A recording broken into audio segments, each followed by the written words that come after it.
महाकालेश्वर का जो मंदिर है और जो महाकाल हैं उनको समय और मृत्यु का देवता माना जाता है। महाकालेश्वर का जो ज्योतिर्लिंग है ये एक ऐसा लौता ज्योतिर्लिंग है जो दक्षिण मुखी है। नाग चंद्रेश्वर के रूप में जो यहाँ पे शिवजी स्थापित हैं ये हमेशा बंद रहती है।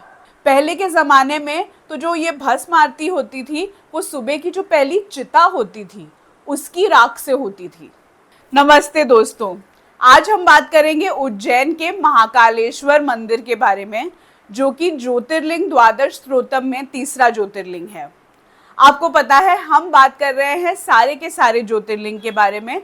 हमने शुरुआत की थी सोमनाथ ज्योतिर्लिंग से, उसके बाद हमने बात की मल्लिका अर्जुन ज्योतिर्लिंग के बारे में और आज हम बात कर रहे हैं महाकालेश्वर के ज्योतिर्लिंग के बारे में जो उज्जैन नगरी में स्थित है। यहाँ पे शिव भगवान स्वयं महाकाल के रूप में विराजमान हैं। सबसे पहले बात करते हैं महाकालेश्वर की कहानी की। उज्जैन की नगरी में बहुत समय पुरानी बात है, राक्षस दुशासन ने हमला किया। जो वहाँ के ऋषि मुनि थे और जो लोग थे उनको बहुत सताया। उज्जैन ने फिर शिव भगवान को पुकारा और उनसे अपनी रक्षा करने की विनती की। शिव भगवान यहाँ पे स्वयं प्रकट हुए और उन्होंने उज्जैन की नगरी को दुशासन से युद्ध करके उसको सुरक्षित किया। तभी ये ज्योतिर्लिंग जो महाकालेश्वर का ज्योतिर्लिंग है ये यहाँ पे प्रकट हुआ। महाकालेश्वर का उज्जैन वाला ज्योतिर्लिंग एक स्वावयंभू ज्योतिर्लिंग है। स्वावयंभू माने क्या? मतलब ये ज्योतिर्लिंग स्वयं अपने आप नेचर की कृपा से प्रकट हुआ है। एक और बहुत ही इंटरेस्टिंग बात है, जो शिवलिंग यहाँ पे है वो उज्जैन की नगरी को सुरक्षित रखता है और उज्जैन की नगरी के लोग मानते हैं कि महाकालेश्वर ही यहाँ के राजा हैं। तो जब भी यहाँ पे कोई पॉलिटिकल लीडर्स वगैरह जाते हैं वो कभी रात को उज्जैन में नहीं रुकते, क्योंकि उज्जैन के तो एक ही राजा हो सकते हैं। तो महाकाल जो है वो अभी भी आज भी उज्जैन की नगरी और उसके लोगों को सुरक्षित रखे हुए हैं। इसके बारे में एक बहुत ही इंटरेस्टिंग एक और फैक्ट है, जितने भी ज्योतिर्लिंग हैं वो सारे ईस्ट फेसिंग हैं, यानी कि पूर्व दिशा में वो मुखी हैं। लेकिन ये महाकालेश्वर का जो ज्योतिर्लिंग है ये एक ऐसा लौता ज्योतिर्लिंग है जो दक्षिण मुखी है। ये दक्षिण मुखी ज्योतिर्लिंग बहुत ही एक रेयर साइट है। कहा जाता है कि जो राजा विक्रमादित्य थे वो बहुत बड़े राजा थे और वो भी महाकालेश्वर के बहुत बड़े भक्त थे। इन्होंने उज्जैन की नगरी पे बहुत सालों तक राज किया और ये बहुत ही ज़्यादा भक्ति करते थे महाकालेश्वर मंदिर की। इसके अलावा एक बहुत ही इंटरेस्टिंग और रेयर चीज़ है महाकालेश्वर के मंदिर के बारे में, और वो है यहाँ की भस्म आरती। दोस्तों, अगर आप उज्जैन जा रहे हैं और महाकालेश्वर मंदिर के दर्शन करने वाले हैं तो यहाँ की भस्म आरती जो सुबह 4:30 बजे के आसपास होती है वो ज़रूर देखिएगा। पहले के ज़माने में तो जो ये भस्म आरती होती थी वो सुबह की जो पहली चिता होती थी उसकी राख से होती थी, लेकिन अब शायद ऐसा नहीं होता है। लेकिन जो भस्म आरती होती है वो राख से ही होती है और कहा जाता है कि ये एक ऐसी लौती आरती है जहाँ पे शिव भगवान स्वयं प्रस्तुत होते हैं। महाकालेश्वर का ये मंदिर शिप्रा नदी के बिल्कुल किनारे है और ये एक बहुत बड़े वन के बीचों बीच है।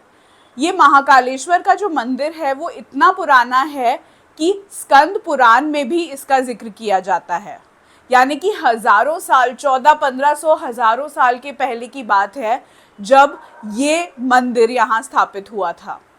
जैसे कि मैंने पहले भी बताया है, जो ये सारे ज्योतिर्लिंग हैं वो ऐसे स्थान हैं जहाँ पे जो एनर्जी लेवल्स हैं वो बहुत हाई होते हैं। तो यहाँ पे जो स्पिरिचुअलिटी है, अगर आप यहाँ पे मेडिटेशन करेंगे तो आपकी प्राण शक्ति जो है वो बहुत अच्छी तरह से इम्प्रूव होगी, बढ़ेगी। जो महाकालेश्वर का मंदिर है वो बहुत ही पुराना, बहुत ही सुंदर आर्किटेक्चर है, देखने लायक है। ये मंदिर 3 मंजिला है। इस मंदिर में जो सबसे नीचे वाला फ्लोर है वहाँ पे महाकालेश्वर स्थापित हैं। जो दूसरा फ्लोर है वहाँ पे ओमकारेश्वर के रूप में शिवजी स्थापित हैं और जो तीसरी मंजिल है वहाँ पे शिवजी नागचंद्रेश्वर के रूप में स्थापित हैं। लेकिन एक इंटरेस्टिंग बात ये है कि जो ये तीसरी मंजिल है नागचंद्रेश्वर के रूप में जो यहाँ पे शिवजी स्थापित हैं, ये हमेशा बंद रहती है। सिर्फ नाग पंचमी का एक ऐसा अकेला दिन है, इस ओकेजन, इस फेस्टिवल पे नागचंद्रेश्वर वाली जो मंजिल है, जो ये तीसरी मंजिल है मंदिर की, वो खुलती है। यहाँ पे आरती होती है, पूजा होती है और बहुत बड़ा उत्सव होता है। महाकालेश्वर मंदिर उज्जैन में, यहाँ पे महाशिवरात्रि के दिन एक बहुत ही भव्य उत्सव होता है।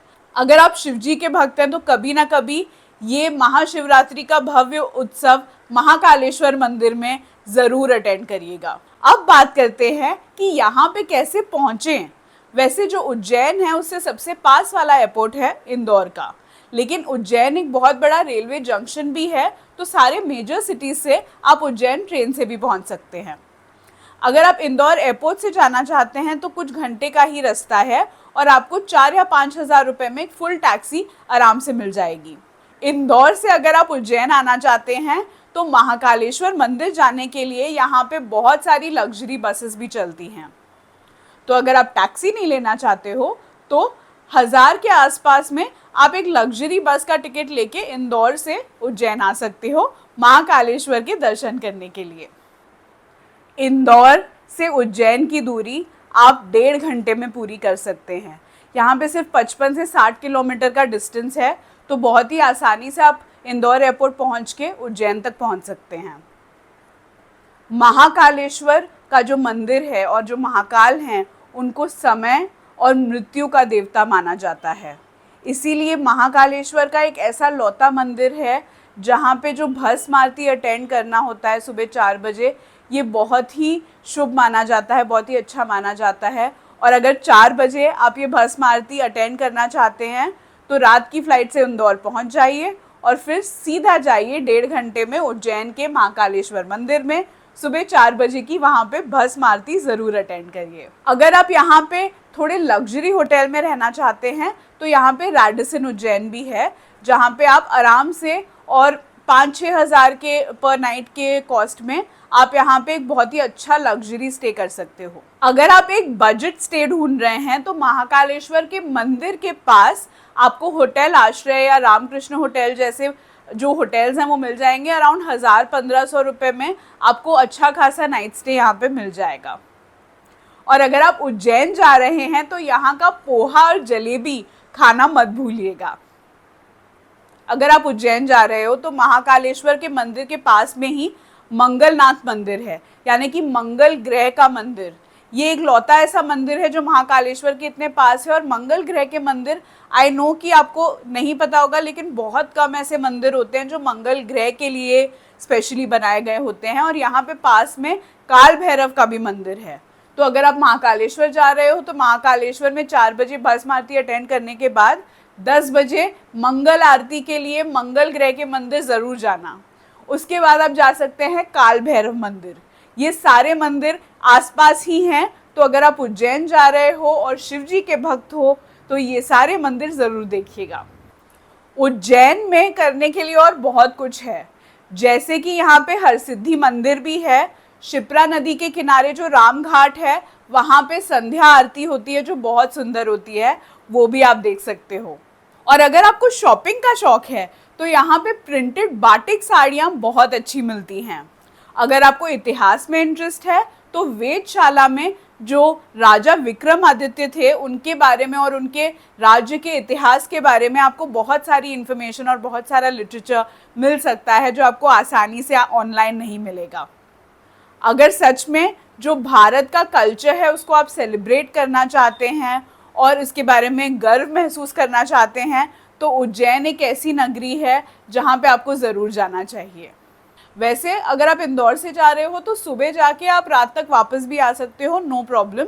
लेकिन एक बात याद रखिएगा, अगर आपको कोई भी बुकिंग्स में प्रॉब्लम हो या आपको इन्फॉर्मेशन की ज़रूरत हो तो आप हमें कमेंट में ज़रूर बताइए। हमारी टीम आपके लिए एक आइटनरी प्रिपेयर करके आपको दे सकती है और आपकी बुकिंग्स करने में भी सहायता कर सकती है। हम लोग यहाँ डिस्क्रिप्शन में एक गूगल फॉर्म भी ऐड कर रहे हैं। इस गूगल फॉर्म को फिलअप करके आप हमसे कांटेक्ट कर सकते हो और हम आपको सारे ज्योतिर्लिंग के दर्शन में हेल्प कर सकते हैं। ये तीसरा ज्योतिर्लिंग था। हम अगली बार लेकर आएंगे आपके लिए ओमकारेश्वर ज्योतिर्लिंग की कहानी, उसकी आइटिनरी और सारी डिटेल्स। अगर आप हमारे ये ज्योतिर्लिंग की सीरीज एंजॉय कर रहे हो तो इस वीडियो को लाइक करना और शेयर करना मत भूलना।